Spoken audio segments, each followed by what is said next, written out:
Hi all. So நம்ம இப்போ இந்த வீடியோவில் என்ன பார்க்க போகிறோம் அப்படின்னா, தமிழ் வந்து புதுசா படிக்கிறவங்க, அதாவது டிஎன்பிஎஸ்சி நான் குரூப் 4க்கு படிக்கிறேன் அல்லது குரூப் 2க்கு படிக்கிறேன். லாங்குவேஜா வந்து பார்த்தீங்கன்னா தமிழ் தான் சூஸ் பண்றேன் அப்படின்னா, அப்போ அவங்க தமிழ்ல வந்து எதெல்லாம் படிக்கணும்? எதெல்லாம் ரொம்ப முக்கியம்? அதுக்கு என்ன புக்லாம் வந்து பார்த்தீங்கன்னா ரெஃபர் பண்ணலாம்? ஸோ நம்மளுடைய பள்ளி பாட புத்தகங்கள தாண்டி இன்னும் இருக்கக்கூடிய புத்தகங்கள் எதெல்லாம் நம்ம பார்க்கணும் அப்படிங்கிறது. ஏன்னா, நமக்கு பள்ளி பாட புத்தகம் மட்டுமே வந்து பார்த்தீங்கன்னா பத்தாது. இனிமேல் வரக்கூடிய தேர்வுகள்ல. பள்ளி பாட புத்தகத்தோட சேர்த்து, இன்னும் வந்து பார்த்தீங்கன்னா, அவுட் சோர்ஸா இருக்கக்கூடிய புத்தகங்கள் அதெல்லாம் வந்து பார்த்தீங்கன்னா ரொம்ப முக்கியம். அப்ப அதுல இருக்கக்கூடிய விஷயங்களும் நம்ம படிச்சா தான் ஃபுல் மார்க் வந்து நம்மளால எடுக்க முடியும். 100 கேள்விகள் கேட்குறாங்கன்னா, அந்த 100 கேள்விகளுக்கு வந்து பார்த்தீங்கன்னா, ஒரு 60 கேள்விகள் வரைக்கும் தான் வந்து பார்த்தீங்கன்னா, நம்மளுடைய பள்ளி பாட புத்தகங்கள்ல எதிர்பார்க்கலாம். மீதி இருக்கக்கூடிய கேள்விகள் ஒரு புரிதல், அதுக்கப்புறம் வந்து பார்த்தீங்கன்னா, அது எந்த புக்ல இருந்து கேட்குறாங்க, எப்படி கேட்குறாங்க அப்படிங்கிற ஒரு விஷயம். 2வது நம்ம புக்க நோக்கியுமே வந்து பார்த்தீங்கன்னா ஓடிட்டே இருக்கக்கூடாது. ஏன்னா, இந்த தடவ வந்து பார்த்தீங்கன்னா, நமக்கு ஒரு புத்தகம் இருந்து கேள்விகள் எடுத்திருப்பாங்க. அடுத்த தடவ என்ன பண்ணுவாங்க, இன்னொரு புக்ல இருந்து வந்து பார்த்தீங்கன்னா கேள்வி எடுப்பாங்க. அப்போ நமக்கு கிளியரா என்ன தெரிய வரணும் அப்படின்னு சொல்லி பார்த்தோம்னா, சிலபஸ் அப்படிங்கிறத எடுத்து வச்சு, அந்த சிலபஸ்ல இருக்கக்கூடிய அந்த வார்த்தைகள் அப்படிங்கிறது எங்கெல்லாம் இருக்கோ, அங்கெல்லாம் வந்து பார்த்தீங்கன்னா நம்ம படிக்கணும். டிகிரி ஸ்டாண்டர்ட் வரைக்கும் இருக்கக்கூடிய புத்தகத்திலிருந்து வினாக்கள் வந்து பார்த்தீங்கன்னா வருது. அப்போ இந்த சிலபஸ்ல இருக்கிறது எந்த புத்தகத்துல இருக்கு, எங்க இருக்கு அப்படின்னா, நம்ம அத படிச்சு புரிஞ்சுக்கணும். அப்ப அந்த புரிதலை ஏற்படுத்திக்கணும். வெறும் புக்னா, அந்த புக்ல இருக்கிற வார்த்தைகளே வந்து பார்த்தீங்கன்னா வருதா அப்படின்னா, அந்த மாரி வராம, இப்பலாம் நெறைய வந்து பார்த்தீங்கன்னா, அந்த மாடல்ல வரக்கூடியதா இருக்கு. அதாவது இலக்கணம்லாம் பெரும்பான்மை அப்படிதான் வருது. இதுக்கு முன்னாடி இருந்த பேட்டர்ன் வேற, இனிமேல் இருக்கக்கூடிய பேட்டர்ன் வேற. புதுசா படிக்கிறவங்க என்ன பண்ணுங்க அப்படின்னு சொல்லி பார்த்தோம்னா, முதல்ல நீங்க எங்க படிக்கிறீங்களோ, அல்லது எந்த ரூம்ல இருக்கீங்களோ, அந்த இருக்கக்கூடிய இடத்துல தினந்தோறும் பார்க்குற மாரி வந்து பார்த்தீங்கன்னா, சிலபஸ் எடுத்து ஒட்டிடுங்க. ஃபர்ஸ்ட் விஷயம் இதான் பண்ணணும். சிலபஸ் எடுத்து ஒட்டுனதுக்கு அப்புறம் வந்து பார்த்தீங்கன்னா, அந்த சிலபஸ்ல இருக்கக்கூடியது நல்லா வாசிச்சு பாருங்க. அதுல எது எதெல்லாம் எளிமையா இருக்குது, அதேபோல எது எதெல்லாம் வந்து பார்த்தீங்கன்னா புரியல, எந்த வார்த்தைகள்லாம் கேள்வியே படல, அப்படிங்கிறது சிலபஸ முதல்ல வந்து பார்த்தீங்கன்னா ஆராய்ச்சி பண்ணுங்க.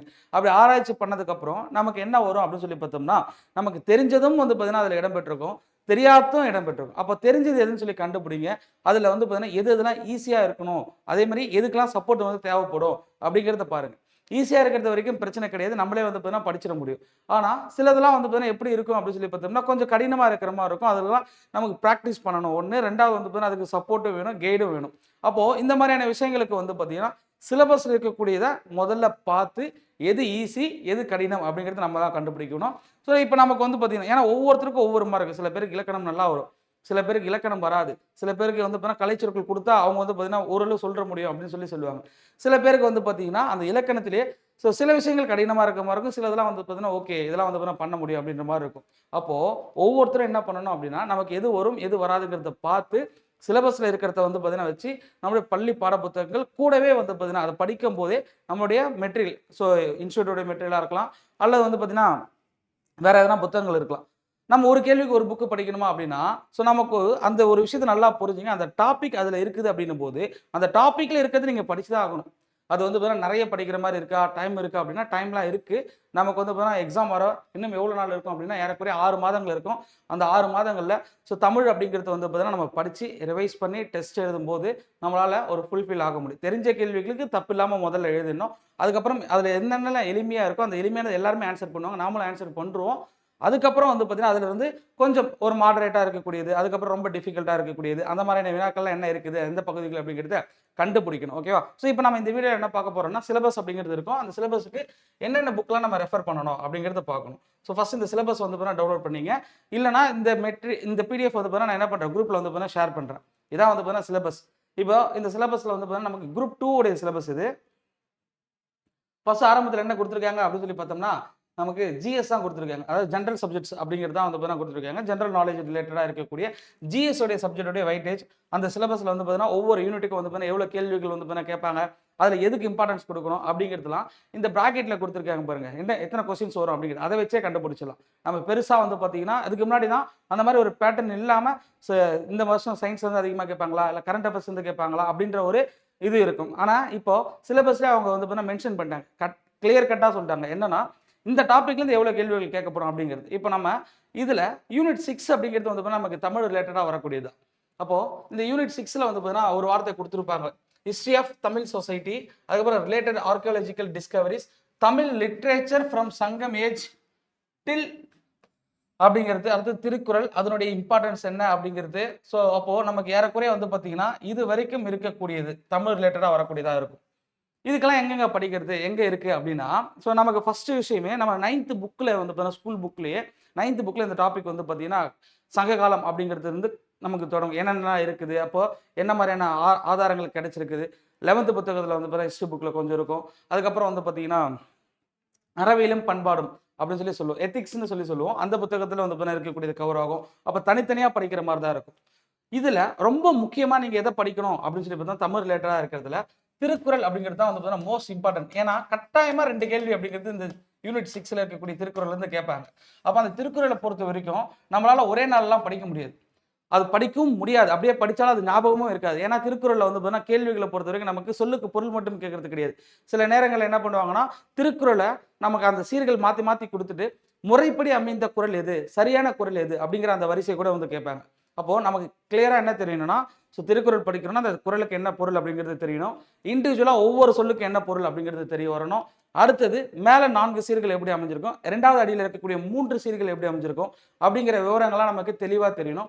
அப்போ இது ஒரே நாள்ல பண்ண முடியாது அப்படின்றதுக்காக, திருக்குறளுக்குன்னே தனியா ஒரு நோட்ட போட்டு, அந்த திருக்குறள்ல இருக்கக்கூடிய விஷயங்கள என்ன பண்ணணும்? ஃபாலோ பண்ணணும். ஏன்னா, இப்ப தமிழ்நாடு அரசாங்கம் சார்பா வந்து பார்த்தீங்கன்னா, அந்த திருக்குறள்ல இருக்கக்கூடிய கருத்துக்கள் மேற்கோள் காட்டி, ஏதாச்சும் வந்து பார்த்தீங்கன்னா, நிகழ்ச்சிகள்ல பேசுவாங்க.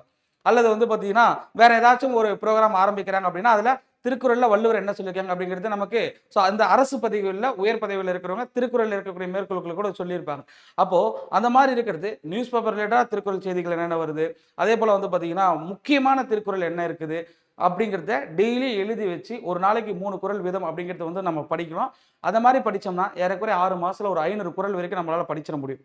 படிக்கிறது மட்டும் வந்து பார்த்தீங்கன்னா, நம்ம பண்ணக்கூடாது. அத எழுதி வச்சு ஃபாலோ பண்ணணும். ஏன்னா, திருக்குறள் எழுதி வச்சு படிச்சா மட்டும் தான் நம்மளால லாஸ்ட் வரைக்கும் அத ஞாபகம் வச்சுக்க முடியும். அப்போ இதுல நீங்க கம்பல்சரி படிக்கக்கூடியது திருக்குறள். ஒரே நாள்ல படிக்காம ஒவ்வொரு நாளும் திருக்குறள் அப்படிங்கிறத படிக்கணும்.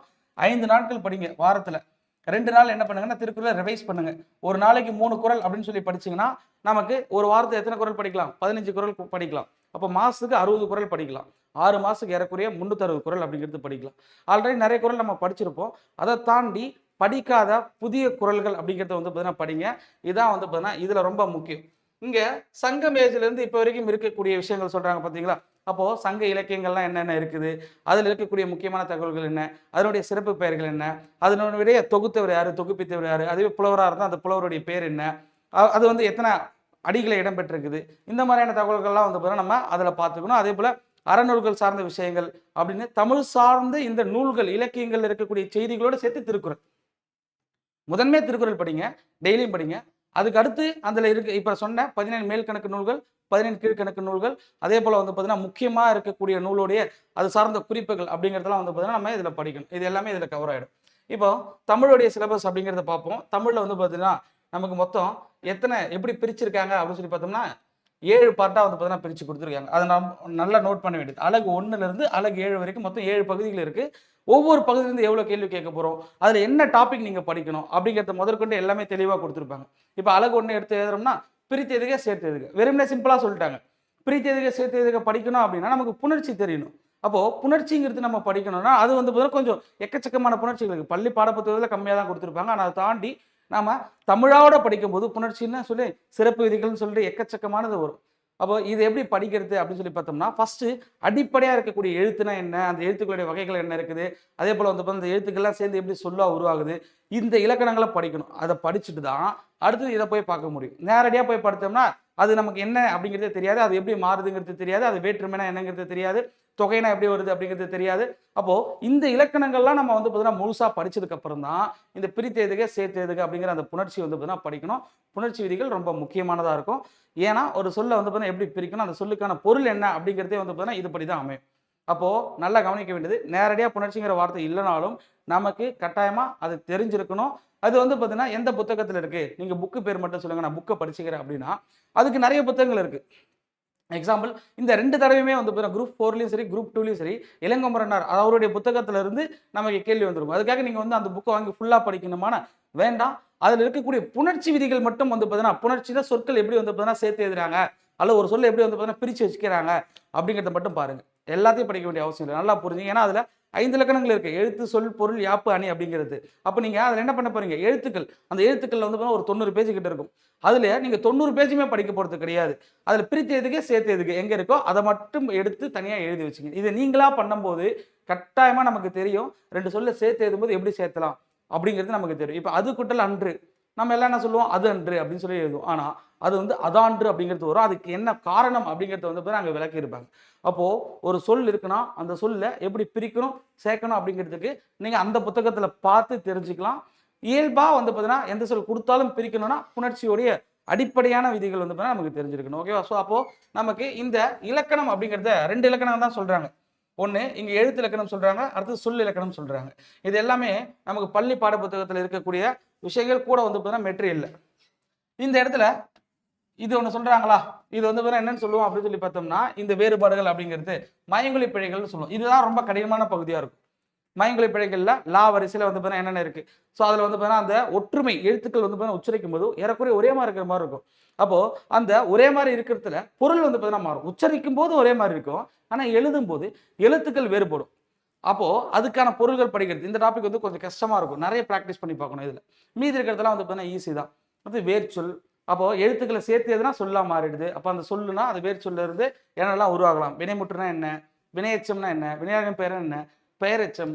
அப்புறம் அயற்சொல், தமிழ்ச்சொல், எதிர்ச்சொல், வினைச்சொல், எழுத்துப்பிழை, ஒற்றுப்பிழை இது எல்லாமே வந்து பார்த்தீங்கன்னா, நீங்க சிலபஸ் எடுத்து பார்த்து, எடுத்து சொல்லு. இது கம்ப்ளீட்டா வந்து பார்த்தீங்கன்னா, நீங்க இந்த 2 இலக்கணத்தையும் படிச்சோம்னா, வேற எந்த ஒரு இலக்கணமும் நமக்கு தேவைப்படாது. அப்போ இது நீங்க படிக்கிறது மூலியமா, படிக்கிறதோட மட்டும் இல்லாம பிராக்டிஸ் பண்ணி பார்க்கணும். எத வச்சு பிராக்டிஸ் பண்றது அப்படின்னா, ஆல்ரெடி 25 கேள்விகள் கேட்கறாங்கன்னு சொன்னவா? ஃபர்ஸ்ட் விஷயம், நமக்கு அடிப்படையா எல்லார்கிட்டயும் என்ன புக் இருக்கும் அப்படின்னா, பள்ளி பாட புத்தகங்கள் இருக்கும். அப்ப அந்த பள்ளி பாட புத்தகத்துல இந்த டாபிக்லாம் வந்து பார்த்தீங்கன்னா, எந்த இடத்துல கவர் ஆயிருக்கு அப்படிங்கிற விஷயங்கள் வந்து பார்த்தீங்கன்னா, நமக்கு தெரிஞ்சிருக்கணும். அதுக்குமே தனியா வந்து பார்த்தீங்கன்னா, ஒரு பிடிஎஃப் வந்து பார்த்தீங்கன்னா இருக்கு. வேர் டூ ஸ்டடி. 6வதுல வந்து பார்த்தீங்கன்னா, என்னென்ன இலக்கணங்கள் இருக்கு, 7வதுல என்ன இருக்கு அப்படிங்கிற மாரி. ஓகே. அந்த பிடிஎஃப் வந்து பார்த்தீங்கன்னா, அட்டாச் பண்றேன். ஆல்ரெடி அத பத்தின வீடியோ போட்டுருப்போம். ஸோ புதுசா சிலபஸ் வந்து பார்த்தீங்கன்னா, அப்டேட் பண்ணதுக்கு அப்புறம். அப்போ அந்த பிடிஎஃப் ஓட சேர்த்து வச்சுக்கங்க. இது வந்து பார்த்தீங்கன்னா, அவுட் சோர்ஸ்க்காக தான் வந்து பார்த்தீங்கன்னா, நம்ம சொல்ல வரோம். அப்போ நல்லா புரிஞ்சுக்க வேண்டியது, இந்த டாபிக்லாம் அந்த புக்ல எங்க இருக்கோ அத பாருங்க. புக்க பொறுத்தவரைக்கும் மொத்தம் 3 விதம் இருக்கு. 2025ல ஒரு எடிஷன் இருக்கு. 2017 வரைக்கும் ஒரு எடிஷன் இருக்குது. 2005ல ஒரு எடிஷன் இருக்கு. இதுல இருக்கக்கூடிய எல்லாத்தையுமே உட்காந்து படிக்க வேண்டிய அவசியம் இல்ல. நல்லா புரிஞ்சுக்கிறது இதுதான். நெறைய பேர் என்ன பண்றாங்கன்னா, "ஓ! இவ்ளோ படிக்கணுமோ?" அப்படின்ற மாரி நெனைச்சுறாங்க. இதுல இருக்கக்கூடிய டாபிக் அதுல கவர் ஆகுதா? அத மட்டும் நீங்க படிச்சா போதுமானது.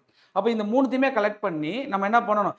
எல்லாமே ஆன்லைன்லயே கிடைக்குது. நீங்க டவுன்லோட் பண்ணி ஃபோன்லயோ அல்லது லேப்டாப் வச்சுருந்தா லேப்டாப்லயே வந்து பார்த்தீங்கன்னா, சேவ் பண்ணி வச்சுங்க அந்த புக்க. அப்பப்ப எடுத்து எடுத்து பாருங்க. அப்ப இந்த விஷயங்கள் அங்க இருக்கிறதுலருந்து கொஸ்டின்ஸ் வருது.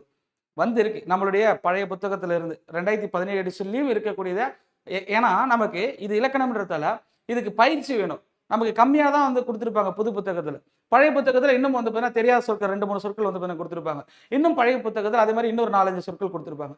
அப்போ நம்ம நெறைய இந்த மாரி பயிற்சி செய்யும்போது, ஒரு சொல் குடுத்தாங்கன்னா, அது பார்த்ததுமே நம்மளால ஈஸியா ஆன்ஸர் பண்ற முடியும். ஏன்னா நமக்கு நேரம் கிடையாது. அங்க உட்கார்ந்து யோசிக்க முடியாது. ஏன்னா 200 கேள்விகள 180 நிமிஷத்துல வந்து நம்ம கம்ப்ளீட் பண்ணணும். அப்ப தமிழ மட்டுமே உட்கார்ந்து அங்க 3 மணி நேரம் உட்கார்ந்து எழுத முடியாது. அத நல்லா புரிஞ்சுக்க வேண்டியது. அப்போ இந்த நேரத்த வந்து பார்த்தீங்கன்னா, நம்ம எப்படி செலவிடணும் அப்படின்னா, இத அதிகமா வந்து பயிற்சி பண்றது மூலியமா ஈஸியா நம்மளால என்ன பண்ண முடியும்? ஸோ நல்ல ஒரு ஸ்கோர் அப்படிங்கிறத எடுக்க முடியும். ஓகேவா? அப்போ 3 புக் 2025, 2017 அதுக்கப்புறம் 2005 இந்த எடிஷன்ல இந்த டாபிக்ல எங்க கவர் ஆகுது அப்படிங்கிறத பார்த்து அதுல இருக்கிறது நீங்க அதாவது எப்படி வந்து ஒரு மேத்ஸ பிராக்டிஸ் பண்ணி பார்க்குறீங்களோ, அது மாரி இந்த இலக்கணங்கள பயிற்சி செஞ்சு பார்க்கணும். இதுதான் ஃபர்ஸ்ட் விஷயமே. அதுல வரக்கூடிய இப்ப சிலதெல்லாம் வந்து பார்த்தீங்கன்னா, பிரித்து எடுக்க சேர்த்து குடுத்துருக்காங்கன்னா, கொஞ்சம் புதுசா அப்பதான் கேள்விப்பட்ட மாரி இருக்கும். அப்ப அதெல்லாம் என்ன பண்ணணும்? எழுதி வைக்கணும். ஓகே இதுக்கு இதான் இது மாரி தான் பிரிக்கணும். இது மாரி எழுதணும். அப்படிங்கிற மாரி எழுதி வச்சு ஃபாலோ பண்றது மூலியமா நமக்கு டைம் இருக்கு. இத ஃபாலோ பண்ணா கட்டாயமா வந்து பார்த்தீங்கன்னா, நம்ம நல்ல ஒரு ஸ்கோர் எடுக்கலாம். இது 1. அழகு 1ல. அடுத்தது சொல்லகராதி. இதெல்லாம் கொஞ்சம் கஷ்டமா இருக்கிற மாரி தான் இருக்கும். எழுதும் திறன். இதுல வந்து 15 கேள்வி. சொல்லுகரதுல 15 கேள்வி. கலைச்சொற்கள்ல 10 கேள்வி. வாசித்தல், புரிந்து கொள்ளும் திறன்ல 15 கேள்வி. எளிய மொழிபெயர்ப்புல 5 கேள்வி. இலக்கியம் இதுல 15 கேள்வி. இப்ப இவ்வளோ இருக்குல்ல. இதுல வந்து பார்த்தீங்கன்னா, நமக்கு எது ஈஸி? இவ்வளோ சிலபஸ்ல இவ்வளோ இருக்கு. எத நான் எங்கேருந்து ஸ்டார்ட் பண்ணணும்? நான் புதுசா ஸ்டார்ட் பண்றவங்க இந்த சிலபஸ் நான் பார்த்துருக்கேன். பார்த்துட்டு, ஆனா எங்கேருந்து ஆரம்பிக்கிறதுன்னு எனக்கு தெரியல அப்படின்னா, நீங்க எங்கேருந்து ஆரம்பிக்கணும்னா, இந்த இலக்கியம், தமிழ் அறிஞர்கள், தமிழ் தொண்டு.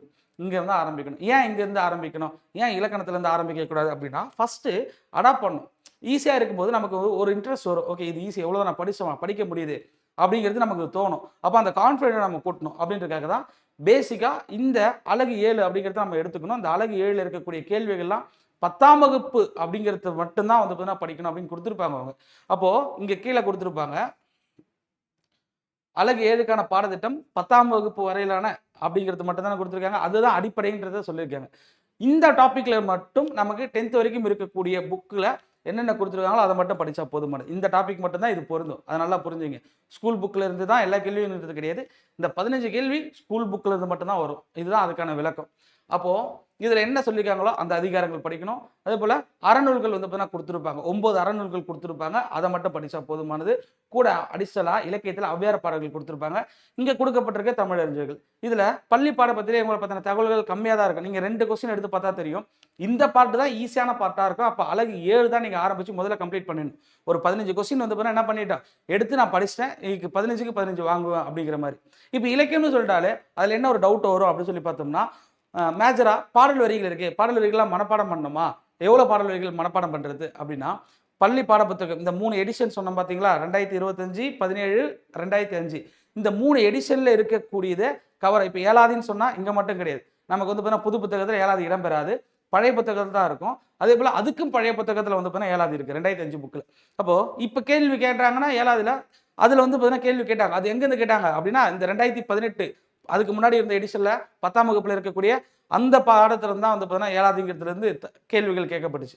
அப்போது திரிகடுகத்துலேருந்து ஒரு பாடல் வரி கொடுத்து கேட்டாங்க குரூப் 4ல். அது எங்கேருந்து கேட்டாங்க, அதுவும் வந்து பார்த்தீங்கன்னா நமக்கு 7ஆம் வகுப்பு புத்தகத்தில் 2018 அதுக்கு முன்னாடி வந்த எடிஷனில் தான் வந்து பார்த்தீங்கன்னா இருந்திருக்கும். அப்போ புது புக்கு பழைய புக்கு இந்த டாபிக் எங்கே இருக்கோ அதை நம்ம என்ன பண்ணணும், படிக்கணும். நம்ம எல்லா பாடல் வரையும் மனப்பாடம் பண்ண வேணாம். ஃபர்ஸ்ட் லைனு லாஸ்ட் லைனு அல்லது பிரபலமாக இருக்கக்கூடிய அடிகளாக இருந்தால் அந்த பிரபலமான அடியோட முன்னாடி லைனு அதுக்கு அடுத்த லைன் என்ன இருக்குது அப்படிங்கிறத மட்டும் நம்ம கம்பல்சரி படிச்சுக்கணும். ஓகே, இதுக்கு மட்டும் நம்ம பள்ளி பாடப்புத்தகம் அப்படிங்கிறது போதும்.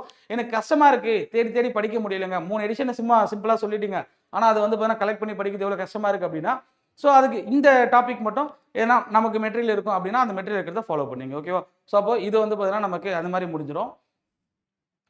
இங்கே எளிய மொழிபெயர்ப்புன்னு கொடுத்துருக்காங்களா, இந்த எளிய மொழிபெயர்ப்பை பொறுத்த வரைக்கும் இது கொஞ்சம் கடினமான பகுதி தான். ஏன்னா மொழிபெயர்ப்புன்னு சொல்லிட்டாங்க. அந்த மொழிபெயர்ப்புன்னும் போது நமக்கு தமிழோட பிறமொழி சொற்கள் நிறைய வந்து கலந்துருக்குது. பிரெஞ்சுலேருந்து சொற்கள் இருக்குது, போர்ச்சுகீசிய சொற்கள் இருக்குது, அரபு சொற்கள் இருக்குது. அப்போது இந்த மாதிரியான சொற்கள்லாம் எது எது அப்படிங்கிறது தேடி கண்டுபிடிக்கிறது கஷ்டமாக இருக்குது. அப்போ இதுக்கு எதை வச்சு ஃபாலோ பண்ணுறது அப்படின்னா, நமக்கு அதுக்கு வந்து பார்த்தீங்கன்னா சு சக்திவேல் அவர்களுடைய புக்கு வந்து பார்த்தீங்கன்னா இருக்குது, தமிழ் மொழி வரலாறு அப்படிங்கிறது. அதில் எந்தெந்த சொற்கள் எங்கெங்கெல்லாம் இருந்து வந்தது, மராத்தி மொழி சொற்கள் என்ன இருக்குது, எவ்வளோ சொற்கள் இப்போ தமிழில் பயன்பாட்டில் இருக்குது, அதே போல் கன்னட மொழி சொற்கள் எவ்வளோ இருக்குது, போர்ச்சுகீசிய சொற்கள் என்னென்ன இருக்குது அப்படிங்கிற தகவல்கள் அதில் கொடுத்துருப்பாங்க. அப்போ நீங்கள் அதில் இருக்கிறது என்ன பண்ணிக்கலாம், அந்த டாபிக் மட்டும் இந்த டாபிக்கு மட்டும் அதில் இருக்கிறது நீங்கள் ரெஃபர் பண்ணிக்கலாம். மொத்த புக்கு படிக்க வேண்டிய அவசியம் இருக்காது. அதுதான் இதில் கடினமானது. அடுத்தது இங்கேயே வேற என்ன கொடுத்துருப்பாங்க அப்படின்னு சொல்லி பார்த்தோம்னா, மொழிபெயர்ப்பு பிறமொழி அவ்வளோதான், வேற எதுவும் இல்லை. இதில் வாசித்தல் அப்படிங்கிறதுல தான் வந்து பார்த்தீங்கன்னா இன்னும் கொஞ்சம் வாசித்தல்னா வெறுமனே வந்து கொடுக்கறது மட்டும் பார்த்தா போதுமா அப்படின்னா, இதில் இன்னொரு விஷயம் கொடுத்துருப்பாங்க. இந்த பழமொழி சொல்கிறாங்களா, பழமொழியோட பொருள் அறிதல் அப்படிங்கிறது இது கொஞ்சம் கடினமாக இருக்கும். ஏன்னா பழமொழிகள்லாம் நமக்கு வெறும் பழமொழிகள்லேருந்து மட்டும் வரது கிடையாது. பழமொழி 400ல் இருக்கு பாருங்க, அப்படி ஒரு நூல் இருக்குது அறநூலில். அதில் இருக்கக்கூடிய பழமொழிகள் அதிகமாக கேட்குறாங்க. அப்போது அதில் முக்கியமாக இருக்கக்கூடிய பழமொழிகள் என்னென்ன இருக்குது அப்படிங்கிறத நம்ம படிக்கணும். ஒன்று பள்ளி பாடப்புத்தகத்தில் கவர் ஆகுறது, பயன்பாட்டில் இருக்கக்கூடிய பழமொழி, அந்த பழமொழி ஒரே முறை நம்ம பயன்படுத்துது, காலத்துக்கு ஏற்ப பழமொழிகள் மாறிடுது, அப்போ பொருளும் மாறிடுது. பழமொழி சரியாக நம்ம வந்து பார்த்தீங்கன்னா இருக்கா அப்படிங்கிறத தெரிஞ்சுக்கணும். அப்போது ஆரம்பத்தில் அந்த பழமொழி என்ன பொருளில் வழங்கப்பட்டுச்சு, தற்போது அது எப்படி மாறி இருக்குது அப்படிங்கிற விஷயங்கள்லாம் வந்து பார்த்தீங்கன்னா நம்ம படிக்கணும்.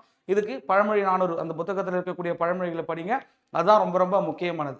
ஒரு நாளைக்கு 2 பழமொழி 3 பழமொழி அப்படின்ற மாதிரி படித்தா கூட போதும். ஒரு 100 பழமொழிகள் வரைக்கும் நம்ம வந்து பார்த்தீங்கன்னா தெரிஞ்சுக்கிட்டோம்னா கட்டாயமாக வந்து பார்த்தீங்கன்னா நல்ல ஒரு ஸ்கோர் எடுக்கலாம்.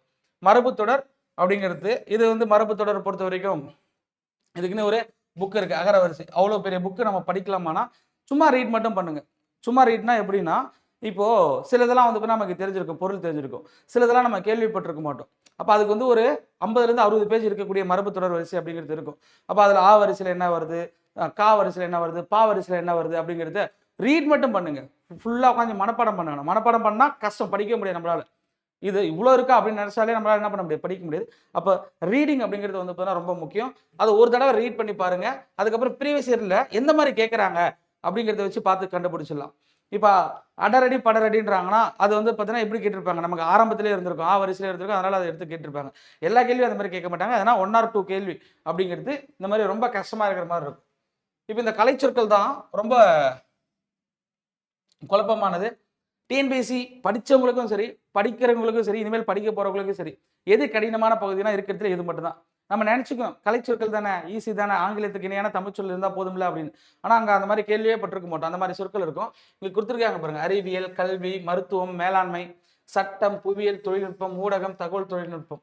இந்த சார்ந்த சொற்கள் அப்படிங்கிறது நமக்கு ஆங்கிலத்தில் இருக்கும். அதுக்கு இணையான சொற்கள் வந்து பார்த்தீங்கன்னா நமக்கு படிக்கணும்.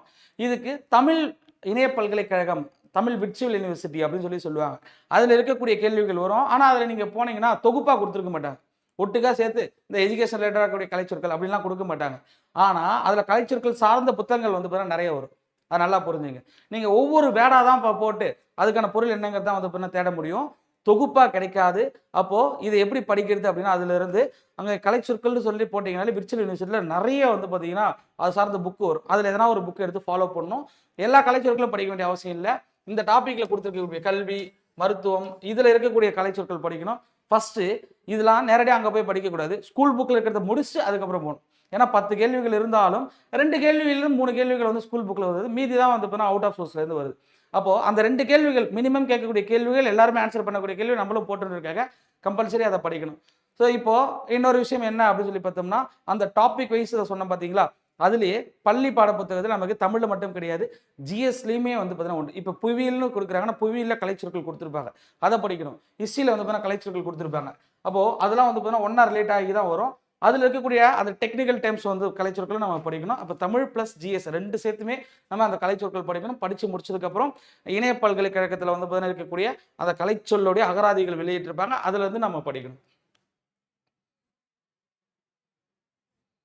மீதிலாம் வந்து பார்த்தீங்கன்னா இந்த மரபு தமிழ், அதனுடைய பிழைகள், அதுக்கப்புறம் வந்து பார்த்தீங்கன்னா இந்த இருக்கிறதுலே ரொம்ப கடினமான இன்னொன்று படிக்கிறவங்க எதை வந்து பார்த்தீங்கன்னா ஃபீல் பண்ணுவாங்கன்னா இந்த புள்ளிகள், குறியீடுகள் அப்படிங்கிறது. இந்த குறியீடுகள் பள்ளி பாட புத்தகத்தில் இருக்குது. அதை ப்ராக்டிஸ் பண்ணால் தான் நிறைய வரும். இதுக்கு வேற என்ன பண்ணலாம் அப்படின்னா 8ஆம் வகுப்பு புத்தகத்தில் இருக்கும், அதே மாதிரி 12ஆம் வகுப்பு புக்கில் இருக்கும். ஸோ இதுக்கு ஒரு புக் இருக்குது. அந்த புக்லேயும் வந்து பார்த்தீங்கன்னா நிறைய கொடுத்துருப்பாங்க. அதை நான் அடுத்ததில் காட்டுறேன். அப்போ இந்த சிலபஸ் எடுத்து வச்சுங்க. அந்த சிலபஸில் ஃபஸ்ட்டு ஃபுல்லாக ரீட் பண்ணுங்கள். ரீட் பண்ணதுக்கப்புறம் இதில் புதுசாக ஆரம்பிக்கிறவங்க கண்ணை மூடிட்டு என்ன பண்ணுங்கன்னா யூனிட் 7 நீங்களே படிக்க ஆரம்பிச்சிடலாம். இலக்கியம், தமிழறிஞர்கள், தமிழ் தொண்டு அப்படிங்கிறது அதை படிச்சிருங்க. அதுக்கு அடுத்து இலக்கணம் ஸ்டார்ட் பண்ணுங்க. இலக்கணம் ஸ்டார்ட் பண்ணும்போது இதில் இருக்கக்கூடியதில் எது எதெல்லாம் படிக்க முடியும் அப்படிங்கிறதும், எது எதெல்லாம் வந்து பார்த்தீங்கன்னா சப்போர்ட் வேணும், எதெல்லாம் நடத்தினா தான் படிக்க முடியும் அப்படிங்கிறது தனியாக பிரிச்சிருக்கோம். அது வந்து பார்த்தீங்கன்னா இங்கே இருக்கும்.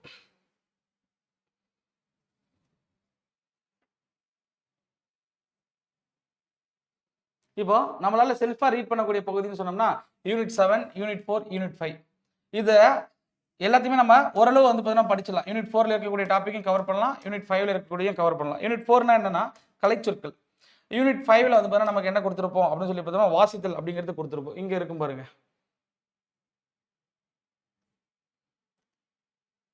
4 கலைச்சொற்கள், 5 வந்து பார்த்தீங்கன்னா வாசித்தல், புரிந்து கொள்ளுதல். அதில் வந்து பார்த்தீங்கன்னா சிலதெல்லாம் ஈஸியாக இருக்கும். அதனால அதெல்லாம் நம்மளே படிச்சுக்கலாம்.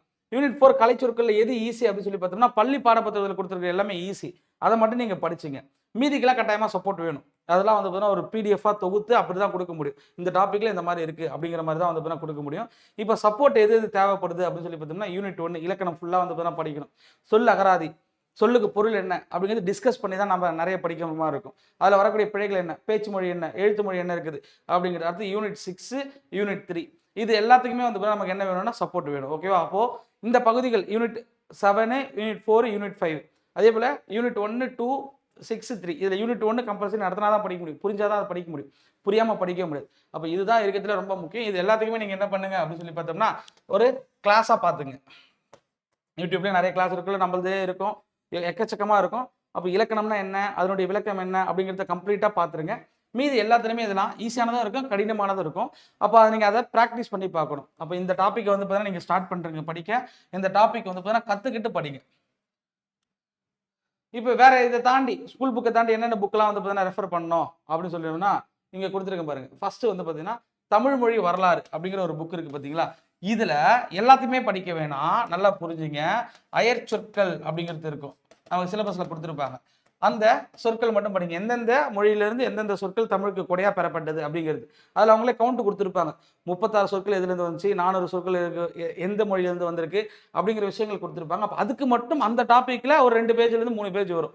அதை மட்டும் படிங்க. மொத்த புக்கும் படிக்க வேண்டிய அவசியம் இல்லை. டைம் இருந்தால் நீங்கள் பொறுமையாக உட்காந்து படிங்க மொத்த புக்கையும். அடுத்தது இலக்கணம். நான் கம்ப்ளீட்டாக இலக்கணம் ஃபுல்லாக படிக்க போகிறேன், எனக்கு வேணும், தெளிவாக தெரியணும் அப்படின்னா இந்த புக்கை நீங்கள் ரெஃபர் பண்ணலாம். இலக்கணத்தில் வந்து பார்த்தீங்கன்னா தேவிரா அவர்களுடைய புக்கு வந்து பார்த்தீங்கன்னா எல்லாமே எளிமையான விளக்கத்தோட ஸோ புரியிற மாதிரி படித்தா புரியிற மாதிரியான விளக்கத்தோட வந்து பார்த்தீங்கன்னா அமைஞ்சிருக்கும்.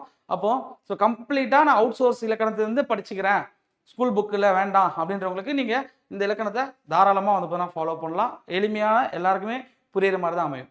அடுத்தது தமிழை பிழையின்றி எழுதுவோம். இது வந்து பார்த்தீங்கன்னா உங்களுக்கு மின் யூனிவர்சிட்டி, அதாவது விர்ச்சுவல் யூனிவர்சிட்டியில் வந்து பார்த்தீங்கன்னா இருக்கும். தமிழை பிழையின்றி எழுதுவோம். இது எல்லாமே சிலபஸில் கவர் ஆகிற புக்காக இருக்கும். ஏறக்குறைய ஒரு 180 பக்கங்கள் கிட்ட தான் வரும். இது நீங்கள் இந்த புக்கை படிச்சீங்கன்னா அப்படியே டிஎன்பிஎஸ்சிக்கான சிலபஸ் என்ன இருக்கோ அது மாதிரி இருக்கும். அப்போ இந்த புக்கை நீங்கள் கம்ப்ளீட்டாக படிக்கணும்.